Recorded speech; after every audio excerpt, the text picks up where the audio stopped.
Hello everyone, welcome to turning point. నా పేరు వి నాగేశ్వర్ రెడ్డి. నేను రైల్వే గ్రూప్ డి జాబ్ ఎలా సాధించానో నా యొక్క ఎక్స్పీరియన్స్ మీతో షేర్ చేసుకోవాలి అనుకుంటున్నాను. ఈరోజు అలాగే మన turning point plus turning point నుంచి మేము మీకు ఒక కొత్త నోటిఫికేషన్ అనేది తెలియజేయాలనుకుంటున్నాను. అది ఏంటంటే రైల్వే గ్రూప్ డి ఎప్పటి నుంచి ఎదురు చూస్తున్నటువంటి RRB group D notification, short notification మనకు రిలీజ్ అయ్యింది 2026. వాటి గురించి డీటెయిల్స్ చెక్ చేస్తూ, అలానే నేను ఎలా ప్రిపేర్ అయ్యాను, ఎన్ని సంవత్సరాలు నాకు పట్టింది, ఏ జాబ్స్ నేను సాధించగలిగాను, ఎలా ప్రిపేర్ అయ్యానో నేను మీతో షేర్ చేసుకుంటాను. ఇప్పుడు మనకి షార్ట్ నోటిఫికేషన్లో చూస్తే ఏమని పెట్టారంటే, రైల్వే గ్రూప్ డి వాళ్ళు అఫీషియల్ నోటిఫికేషన్లో నా అప్లికేషన్ డేటు మనకు ఇచ్చేశారు. అఫీషియల్గానే 21 జనవరి 2026 నుంచి లాస్ట్ డేటు 2022-2026 వరకు మనం అప్లై చేసుకోవడానికి వీలు ఉంటుంది. వీటికి క్వాలిఫికేషను 10th క్లాస్ ఇవ్వడం జరిగింది.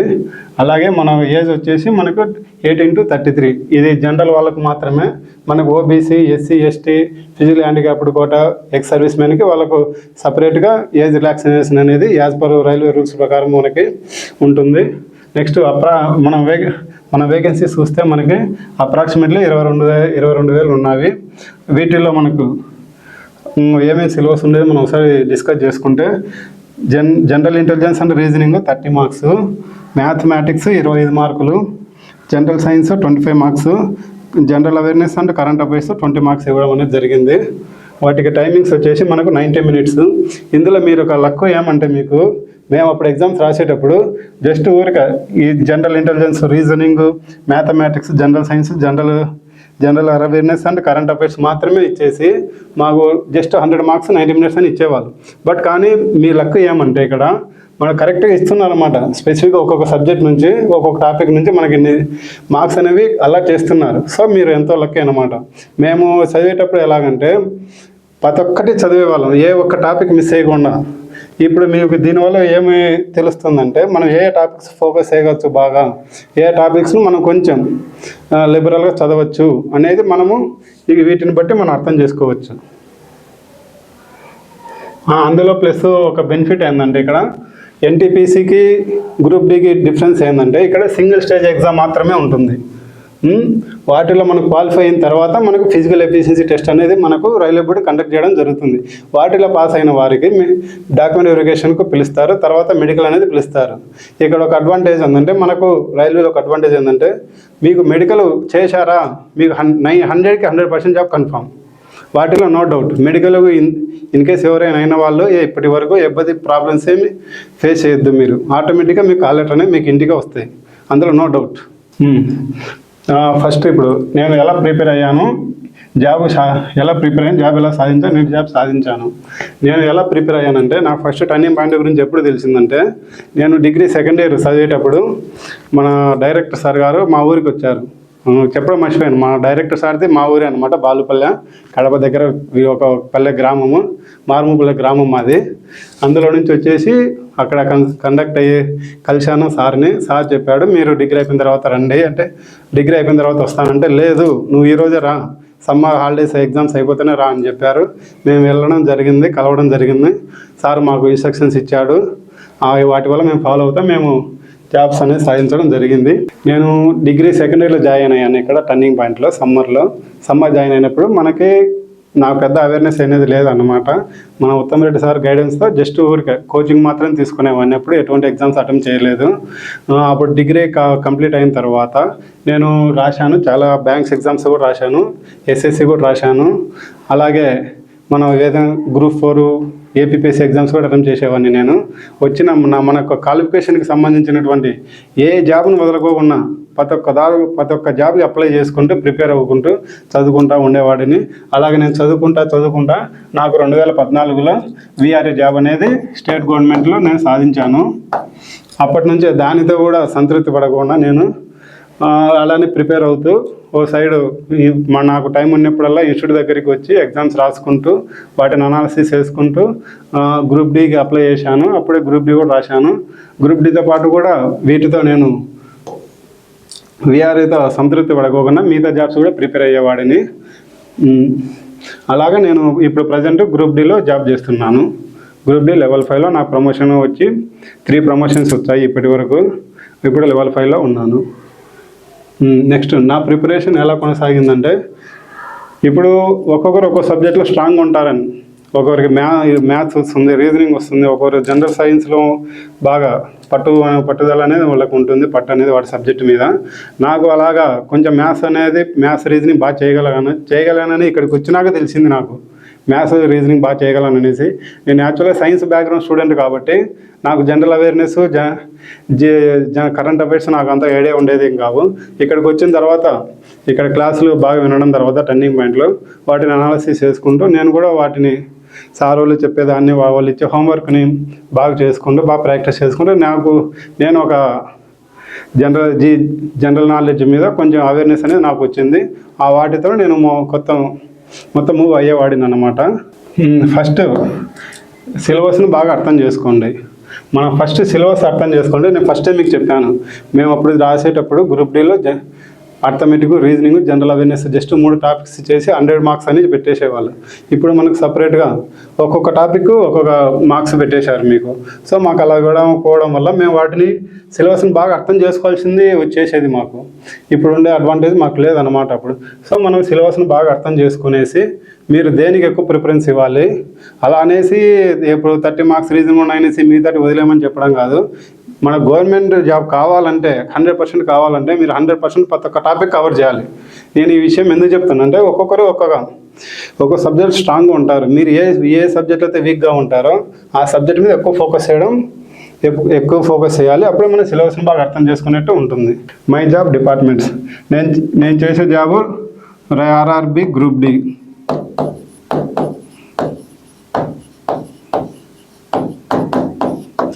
RRB group D. ఇప్పుడు మనకు ఆర్ఆర్బి గ్రూప్ డిలో ఏమేమి బెస్ట్ డిపార్ట్మెంట్స్, మనకు ఆర్ఆర్బిలో చాలా డిపార్ట్మెంట్ ఉంటాయి.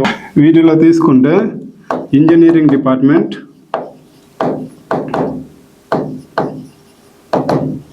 అలానే మెకానికల్ డిపార్ట్మెంట్,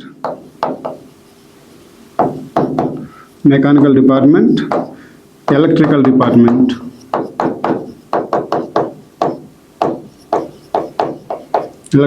అలాగే మనకు జనరల్ అసిస్టెంట్ అనేవి ఉంటాయి. మెయిన్లీ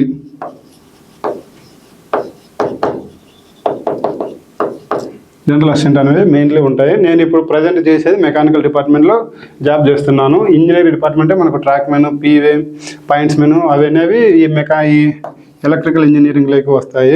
మెకానికల్ ఇంజనీరింగ్ అంటే మనకి వర్క్షాప్లో కానీ షెడ్లో కానీ వాటిలో కానీ ఎక్కువ మనకు వేకెన్సీ ఇవ్వడం జరుగుతుంది. మ్యాక్సిమం అక్కడ పోస్టింగ్ కూడా ఇవ్వడం జరుగుతుంది.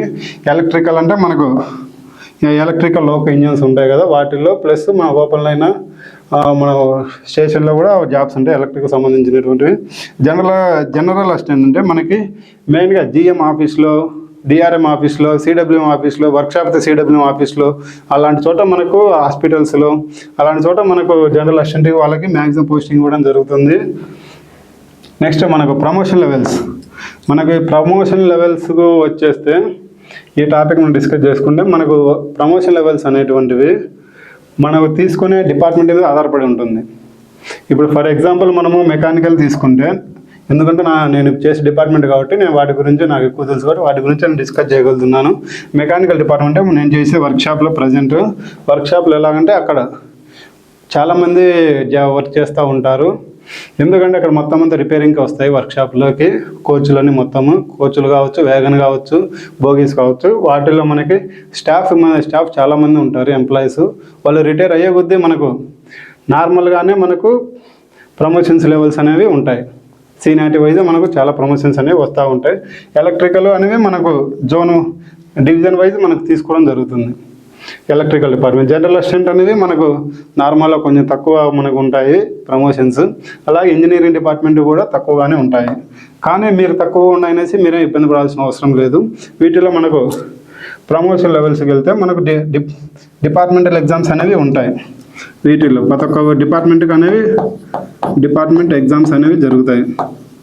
ఈ డిపార్ట్మెంటల్ ఎగ్జామ్స్లో మనకు LDCE అనేది ఒకటి ఉంటుంది, GDCE ఒకటి ఉంటుంది. వీటికి మనము ఎలిజిబిలిటీ చూసుకుంటే GDCE అనేది మనకి జోన్ వైజ్ అనేది జరుగుతుంది. ఇప్పుడు మనం ఫర్ ఎగ్జాంపుల్ సౌత్ సెంట్రల్ రైల్వేలో అప్లై మనకు జాబ్ వచ్చింది అనుకోండి, మనం ఇప్పుడు వాటిల్లో మొత్తం ఆ జోన్లో మాత్రం మన కాంపిటీషన్ అనేది ఉంటుంది. ఆ జోన్లో వర్క్ చేసే వాళ్ళతో మాత్రం మనకు కాంపిటీషన్ అనేది ఉంటుంది. ఎల్డీసీ అంటే ఫర్ ఎగ్జాంపుల్ మనకు డివిజన్ లెవెల్లో మనం జాబ్ చేసేటైతే డివిజన్ లెవెల్లో మాత్రమే వాళ్ళు మాత్రం మనకు కాంపిటీషన్ ఇస్తారు. అదే వర్క్షాప్లో అయితే మనకు వర్క్షాప్లో మాత్రమే మనకు కాంపిటీషన్ ఇవ్వడం జరుగుతుంది. సో మనకి మనం ఓపెన్ రిక్రూట్మెంట్తో పోల్చుకుంటే మనకు జీడీసీ ఎల్డీసీ అనేవి మనకు చాలా అడ్వాంటేజ్గా ఉండడం జరుగుతుంది. మనకు కొంచెం కష్టపడితే వీటిల్లో మనం గెట్ ఆన్ అవ్వచ్చు. ఇంకా వీటికి జీడీసీ మనం సిలబస్ చూసుకుంటే మనకి as per government railway board rules ప్రకారము జీడీసీ వాళ్ళకి ఆర్ఆర్బీ నోటిఫికేషన్లో ఎటువంటి మనకు సిలబస్ ఉంటుందో అటువంటి సిలబసే ఉంటుంది. ప్లస్ ఇక్కడ ఇంకొక అడ్వాంటేజ్ ఏంటంటే వీటిల్లో మనకి జనరల్ రిక్రూట్మెంట్లు ఇచ్చేటువంటి హార్డ్నెస్ క్వశ్చన్స్ ఇందులో ఉండవు. కొంచెం లిబరల్గానే క్వశ్చన్ ప్యాటర్న్ అనేది ఇక్కడ ఉండడం జరుగుతుంది. అంటే కొంచెం ఈజీగానే వస్తాయన్నమాట. మనం ఓపెన్ రిక్రూట్మెంట్ నుంచి మనం రైల్వేలోకి జాయిన్ అయిన తర్వాత జీడీసీ రాస్తే చాలా ఈజీగానే ఉంటుంది. ఫర్ ఎగ్జాంపుల్ ఇప్పుడు మనకి ఇక్కడ జీడీసీలో సీనియర్ క్లర్క్ అలా నోటిఫికేషన్స్ వస్తాయన్నమాట. మన క్వాలిఫికేషన్ కూడా మనకు ఆర్ఆర్బీ వాటి రూల్స్ మాత్రం వీటికి కూడా వర్తిస్తాయి. సీనియర్ క్లర్క్కి degree, senior clerk degree, ASM station master, goods guard, వీటికి డిగ్రీ క్వాలిఫికేషన్ అనమాట. మన ఓపెన్ రిక్రూట్మెంట్లో కూడా డిగ్రీనే క్వాలిఫికేషను, ఇక్కడ కూడా జీడీసీలో కూడా డిగ్రీనే క్వాలిఫికేషన్ ఉంటుంది. ఇంకా నెక్స్ట్ మనం ఎల్డీసీకి వచ్చే కొద్దీ జీడీసీకి వచ్చేసి మనకు ఎటువంటి సర్వీస్ అవసరం లేదు. మీరు జాయిన్ అయినా నెక్స్ట్ డే నుంచి మీకు జీడీసీ నోటిఫికేషన్ వచ్చిందంటే అక్కడ జోన్ నుంచి మీరు వర్క్ చేసే జోన్ నుంచి మీరు ఎలిజిబుల్ అనమాట. నెక్స్ట్ డే నుంచే మీరు జాయిన్ అయినా నెక్స్ట్ డే నుంచే మీరు ఎలిజిబుల్ అనేది అవుతారు. ఎల్డీసీ అనేది మనకు లిమిటెడ్ పీరియడ్గా మనం కంపల్సరీ మనకు సర్వీస్ అనేది కావాలి. మీరు మినిమం 5 years సర్వీస్ చేసి ఉండాలి. వాళ్ళు చేసేటువంటి ప్రమోషన్ రిక్రూట్మెంట్ ప్రకారం అవి రూల్స్ ఉంటాయి. ఆ రూల్స్ ప్రకారం మనం ఫాలో కావాల్సినవి ఉంటుంది. కానీ ఇక్కడ సిలబస్ ఎలా ఉంటుందంటే పూర్తిగా భిన్నంగా అనేది ఉంటుంది. ఆర్ఆర్బీకి దీనికి ఎటువంటి సంబంధం ఉండదు. అంటే ఆ సిలబస్ వేరుగా ఉంటుంది, ఈ సిలబస్ వేరుగా ఉంటుంది. అంటే నువ్వు పనిచేసేటువంటి ఏమంటే ఎక్కడైతే నువ్వు పని చేస్తావో, ఏ డిపార్ట్మెంట్తో పని చేస్తావో ఆ డిపార్ట్మెంట్ సంబంధించినటువంటి క్వశ్చన్స్ అనేవి వీటిలో రావడం జరుగుతుంది. సిలబస్ చాప్టర్స్ నెక్స్ట్ మనము డిస్కస్ చేసుకుంటే సిలబస్ అనేది మనకి అర్థమెటిక్, రీజనింగ్ వేటిల్లో అయితే ఉంటాయో వాటిల్లో మాత్రమే అవి మాత్రం వస్తూ ఉంటాయి. ఒక ప్రతి ఒక్క ఎగ్జామ్కి అలానే ఉంటాయి. ఒక ఆర్ఆర్బీ కావచ్చు, బ్యాంక్స్ కావచ్చు, ఒక ఎస్ఎస్ అనేవి కావచ్చు, మీరు రాసేటువంటి ఎగ్జామినేషన్ బట్టి వాటికి డెప్త్నెస్ అనేది మనకు సిలబస్లో ఇవ్వడం జరుగుతుంది.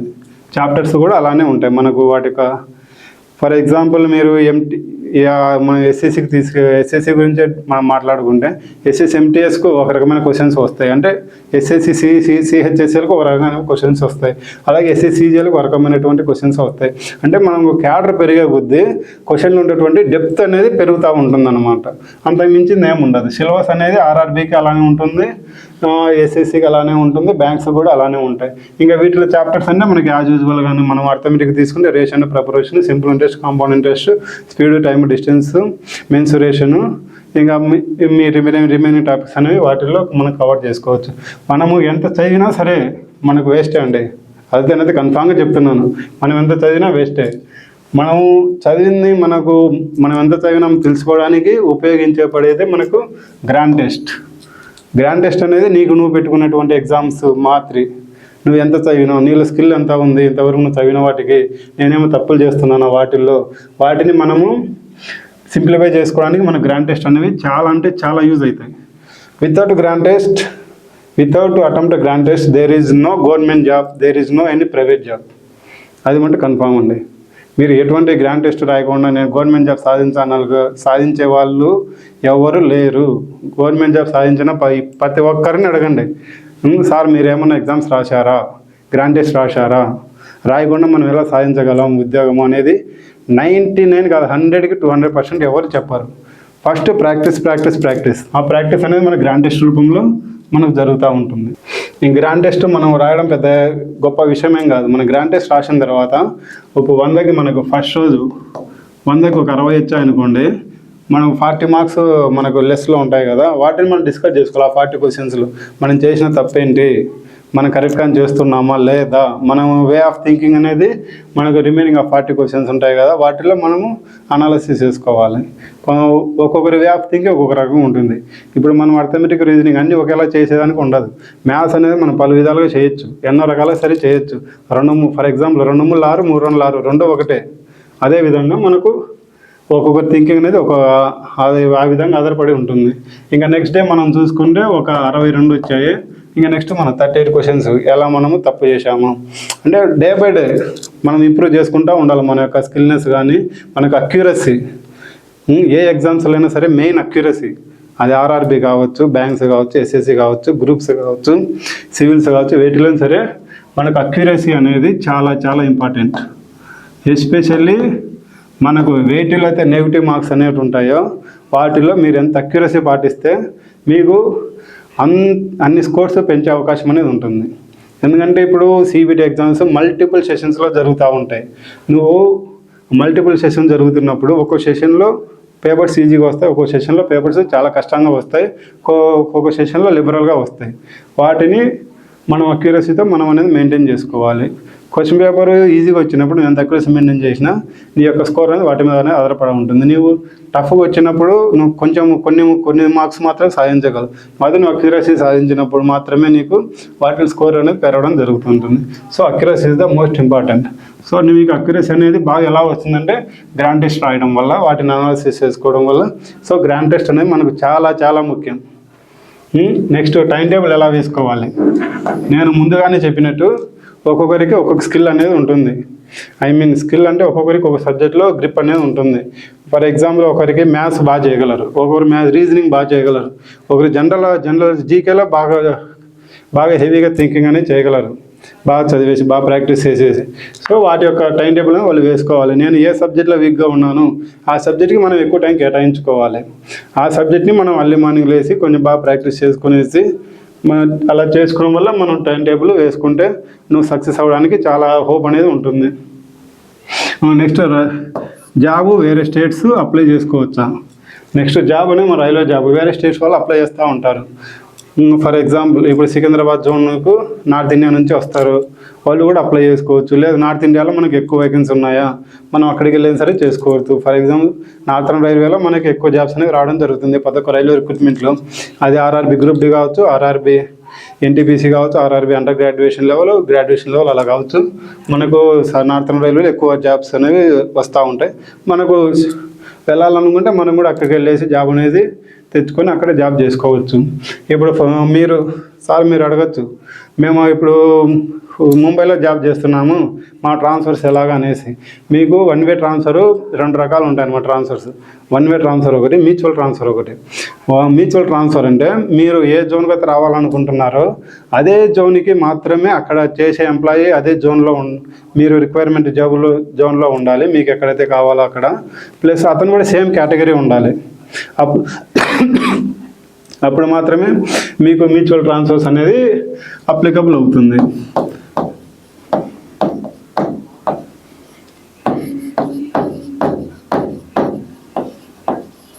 నెక్స్ట్ ట్రాన్స్ఫర్స్లో 1 వే. వీటికంతా అంతా మనం ఉంటుందా రహదారి అనేసి ఆ లెక్క అన్నమాట. ఇది ఒక వేలో నువ్వు వెళ్ళిపోవచ్చు, కానీ ఇది టైం టేకింగ్ ప్రాసెస్. మనం 1 వేకి అప్లై చేయాలనుకుంటే మినిమం 5 years సర్వీస్ ఉండాలి రైల్వేలో. 5 years సర్వీస్ ఉంటే మాత్రమే మనం 1 వే ట్రాన్స్ఫర్కి అప్లై చేసుకోవచ్చు. ఇంకా మన డిపార్ట్మెంటల్ ఎగ్జామ్స్ మనం ఆల్రెడీ డిస్కస్ చేసుకున్నాము. నెక్స్ట్ ఇంకా లోకల్ లాంగ్వేజ్ ఎగ్జామ్. మనకు రైల్వేలో మనకి లోకల్ లాంగ్వేజ్ ఇప్పుడు మన ఆంధ్రాలో ఉన్నాము సార్, మనకు తెలుగు అయితే అర్థమవుతుంది అనుకుంటే మనకు తెలుగులోనే క్వశ్చన్ పేపర్ ఉంటుంది. తెలంగాణ వాళ్ళకు ఆ తెలుగులోనే ఉంటుంది, తమిళనాడు వాళ్ళకు తమిళ్లోనే ఎగ్జామ్ అనేది ఉండడం జరుగుతుంది క్వశ్చన్ పేపర్. కర్ణాటక వాళ్ళకు కన్నడ, కేరళ వాళ్ళకు మలయాళం, ఒడిస్సా వాళ్ళకు ఒడిస్సీ, ఇది అలా ఉంటుంది. అలానే కాకుండా మనకు హిందీలో కూడా అవైలబిలిటీ ఉంటుంది, ఇంగ్లీష్లో కూడా అవైలబిలిటీ ఉంటుంది. అలాగే 12 లాంగ్వేజ్లో మనకి క్వశ్చన్ పేపర్ అనేది అవైలబిలిటీ ఉంటుంది. మనం ఎగ్జామ్స్ రాసేటప్పుడు మనకి ఏ లాంగ్వేజ్ కావాలో, ఏ లాంగ్వేజ్ మనం బాగా అర్థం చేసుకోవాలో ఆ లాంగ్వేజ్ మనం సెలెక్ట్ చేసుకునేసి మన ఎగ్జామ్ని మనం కంటిన్యూ చేయొచ్చు. Next competition from north India. దీని గురించి ఎందుకు అందరు చాలా భయపడుతుంటారని నేను చాలామందిని చూశాను. ఒక సౌత్ ఇండియాలోనే కాదు, నేను చదివేటప్పుడు కూడా రైల్వే కానీ ఒక స్టాఫ్ సెలక్షన్ కమిషన్ కానీ వీటిలో అంటే అందరూ భయపడేవాళ్ళు మన సౌత్ ఇండియా వాళ్ళు. ఎందుకు అందరికీ నార్త్ ఇండియా వాళ్ళకి జాబ్స్ వస్తున్నాయో నేను చెప్పాల్సింది చెప్తున్నాను. నార్త్ ఇండియా వాళ్ళు ఏం లేదండి, వాళ్ళకు గవర్నమెంట్ జాబ్ అంతే. ఇంకా వేరే జాబు వేరే ఆలోచన అనేది వాళ్ళ మైండ్లో నుంచి తీసేస్తారు వాళ్ళు. నాకు ఎట్టయినా సరే గవర్నమెంట్ జాబ్ కావాలి, అది చిన్న జాబా పెద్ద జాబా ఎస్ఎస్సీనా ఆర్ఆర్బీనా ఏదైనా సరే వాళ్ళకు ఫస్ట్ వాళ్ళ స్ట్రాంగ్ పాయింట్ అదనమాట. నాకు గవర్నమెంట్ జాబే చేయాలి అనేది వాళ్ళు అలానే ఉంటారు. నేను నాతో వర్క్ చేసేటువంటి కొలీగ్స్ కూడా జాబ్ చేసే కొలీగ్స్ కూడా చాలామంది నార్త్ ఇండియా వాళ్ళే ఉన్నారు. అది ఎందుకు కారణం అడిగితే నేను అడిగాను వాళ్ళని, ఎందుకు మీరు అందరూ ఉత్తరప్రదేశ్ నుంచి బీహార్ నుంచి వెస్ట్ బెంగాల్ రాజస్థాన్ నుంచి ఎక్కువ వస్తారంటే వాళ్ళు చెప్పింది ఒకే ఒకటి, సార్ మాకైతే గవర్నమెంట్ జాబే కావాలి, అది 3 ఏళ్ళు కానీ 4 ఏళ్ళు కానీ 5 ఏళ్ళు కానీ 6 సంవత్సరం కానీ 7 సంవత్సరాలు కానీ వాళ్ళ అప్పర్ ఏజ్ లిమిట్ వరకు వాళ్ళు పోరాడుతూనే ఉంటారు. నార్త్ ఇండియన్స్ వాళ్ళు పోరాడుతూనే ఉంటారు. వాళ్ళ అప్పర్ ఏజ్ లిమిట్ వచ్చేంత వరకు నాకు గవర్నమెంట్ జాబ్ కావాలి తప్పక వేరే జాబ్ చేయరండి. వాళ్ళు చేసినా సరే పార్ట్ టైం జాబ్ చేస్తా, గవర్నమెంట్ జాబ్స్ అయితే వదిలిపెట్టారు. మన సౌత్ ఇండియాకు డిఫరెన్స్ ఏంటంటే 1 సంవత్సరం చదువుతారు, 2 సంవత్సరాలు చదువుతారు, మహా అంటే 3 సంవత్సరాలు ఇంక జాబ్ రాలేదా, మనకు తలరాత లేదు, జాబ్ రాదు, పక్కనోడిని తోసేస్తాం, సార్ నాకు రాలేదు వదిలేసి వాళ్ళ మీద మనకు ఎవరో సరిగా చెప్పలేదు అనేసి ఉంటారు. మన సౌత్ ఇండియా వాళ్ళు అదొక్కటి నెగిటివ్ పాయింట్ అండి, అంతమించింది ఏమీ లేదు. మనం ఉన్న మ్యాక్సిమం అంటే 2 ఇయర్స్ కంటే ఇప్పుడుండే సిచ్యువేషన్లో 2 ఇయర్స్ కంటే ఎక్కువ వేరే చూడడం లేదు. జాబ్ వచ్చిందా గవర్నమెంట్ జాబ్ చేస్తాం, లేదంటే ఏదో ప్రైవేట్ జాబ్ చేస్తాం. అలా వెళ్ళిపోతున్నప్పుడు మనకు నార్త్ ఇండియా వాళ్ళకు అడ్వాంటేజ్ అనేది ఎక్కువ ఉంటుంది. ఇప్పుడు ఒక సీనియర్ వెళ్ళిపోతే మనకు అక్కడ నుంచి ఫిల్ చేయడానికి ఇంకో సీనియర్ రాడనమాట సౌత్ ఇండియా నుంచి. సో అక్కడ నుంచి అప్పుడు నార్త్ ఇండియా వాళ్ళకి అడ్వాంటేజ్ అవుతుంది. సో మీరు ఎటువంటి పరిస్థితులైనా సరే గవర్నమెంట్ జాబ్ కావాలనుకునే వాళ్ళు ఉండండి, కష్టపడండి, బాగా ప్రాక్టీస్ చేయండి. ఈ రోజు లేకుంటే ఏదో ఒక రోజు ఖచ్చితంగానే జాబ్ వస్తుంది, వచ్చి తీరుతుంది కూడా. సార్ ఇప్పుడు మాది రన్నింగ్ ఇది ఎగ్జామ్స్ క్వాలిఫై అయిపోయినాం, మనకు నెక్స్ట్ ఉన్నటువంటి పీఈటీ ఎలా ప్రిపేర్ అవ్వాలనేసి మీకు అందరికి ఆందోళన అనేది ఉంటుంది.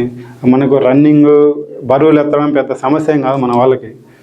ఎన్నెన్నో బరువులు ఎత్తినా ఎంతెంత పరిగెత్తినారు కాబట్టి రన్నింగ్ ప్రాక్టీస్ అనేది మనకు లిస్టులో పేరు వచ్చినప్పుడైనా సరే ఎగ్జామ్స్ క్వాలిఫై అయినప్పుడైనా సరే మనము ప్రాక్టీస్ చేసుకుంటే ఈజీగా చాలా అంటే చాలా ఈజీగా ఉంటుంది రన్నింగ్. మీరు వాటి గురించి ఇబ్బంది పడాల్సిన అవసరం లేదు. సో ఫైనల్గా నేను చెప్పేది ఏంటంటే మీరు ఎప్పుడు వదిలిపెట్టకండి.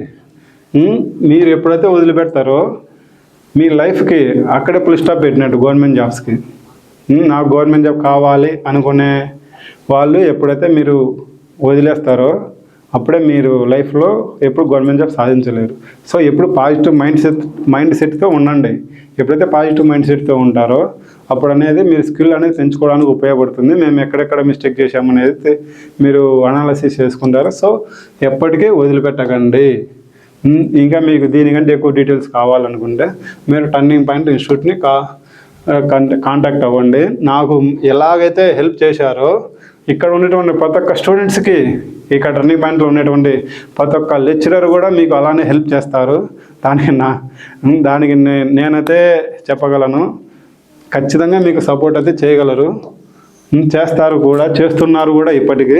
సో మీకు ఏమైనా డౌట్స్ ఉంటే మీరు 8688080802కి మీరు కాల్ చేసి ఏమైనా ఎంక్వైరీస్ ఉంటే మీరు కనుక్కోవచ్చండి. మీకు బాగా సాయం చేస్తారు, బాగా హెల్ప్ కూడా చేస్తారు. అదొక టీచింగ్లో కావచ్చు, మీరు ఎగ్జామ్స్ అయిపోయినాక సార్ మాకు డౌట్స్ ఉన్నాయంటే పేపర్ అనాలిసిస్లో సరే చెప్తారు, లేదంటే మీరు పర్సనల్గా వెళ్ళినా సరే చెప్తారు. కొంతమంది ఉంటారు, సార్ మేము క్లాసులు అయిపోయిన ఎగ్జామ్స్ మాత్రం వచ్చి రాసుకుంటాము, మాకు టైం ఉన్నప్పుడు మాత్రం మేము వస్తాము. వాళ్ళు జాబ్ చేసుకున్నారు, మేబీ పార్ట్ టైం జాబ్ చేసుకోవచ్చు. వాళ్ళ యొక్క కారణాలు, వాళ్ళకి ఫ్యామిలీ రీజన్స్ వల్ల వాళ్ళు ఉండొచ్చు. వాళ్ళు ఉండే టైంలోనే వాళ్ళు వచ్చి సార్ మాకు డౌట్స్ ఉందంటే 100% ఇక్కడైతే స్టాఫ్ అయితే మీకు క్లారిఫై చేస్తారు ఆ డౌట్స్ని. సో ఎప్పటికైతే మీరు వదిలిపెట్టకండి, ఎప్పటికీ వదిలిపెట్టకుండా మీరు మీ యొక్క ప్రిపరేషన్ కొనసాగించండి. అందరికీ జాబ్ రావాలని కోరుకుంటున్నాను. ఈ అవకాశం కల్పించిన టర్నింగ్ పాయింట్ యాజమాన్యానికి నా యొక్క ధన్యవాదాలు. Thank you.